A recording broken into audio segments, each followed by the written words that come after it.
اور پھر بجھ گئی۔ اندھیرے میں اسے ایک عورت کی ہنسی سنائی دی۔ اس نے پیچھے مڑ کر دیکھا لیکن وہاں کوئی نہ تھا۔ اب اس کے دل میں خوف سمایا۔ اس نے باہر نکلنے کی کوشش کی لیکن غار کا راستہ جیسے ہی بدل گیا تھا۔ اسے ایک سایہ نظر آیا جو دیوار پر ناچ رہا تھا۔ سایہ اس کے قریب آیا اور اس نے ایک عورت کی شکل دیکھی۔ اس کے بال لمبے اور چہرہ سفید تھا۔ اس کی آنکھیں سرخ تھیں اور وہ مسکرا رہی تھی۔ وہ کہہ رہی تھی،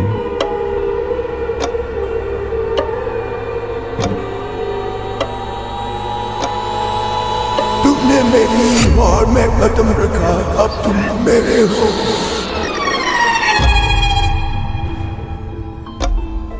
عبداللہ چیخا اور بھاگنے لگا لیکن اس کے پاؤں جیسے زمین سے چپک گئے۔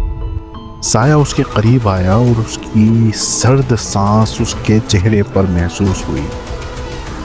اچانک اس نے اپنی جیب میں ماں کی دی ہوئی تعویذ نکالی اور بلند آواز سے دعا پڑھنا شروع کی۔ سایہ چیخا اور پیچھے ہٹا جیسے اسے تکلیف ہو رہی ہو۔ عبداللہ نے اپنی پوری طاقت لگائی اور غار سے باہر بھاگا۔ جب وہ گاؤں پہنچا اس کا چہرہ سفید تھا اور بال یکدم سفید ہو چکے تھے۔ اس نے گاؤں والوں کو بتایا کہ وہ کبھی دوبارہ کوہیما کے قریب نہیں جائے گا، لیکن رات کو جب وہ اپنے کمرے میں سونے کی کوشش کر رہا تھا اسے وہی سرگوشی سنائی دی۔ عبداللہ، تم بھاگ نہیں سکتے۔ گاؤں والوں کا کہنا ہے کہ عبداللہ اس رات کے بعد کبھی نظر نہیں آیا۔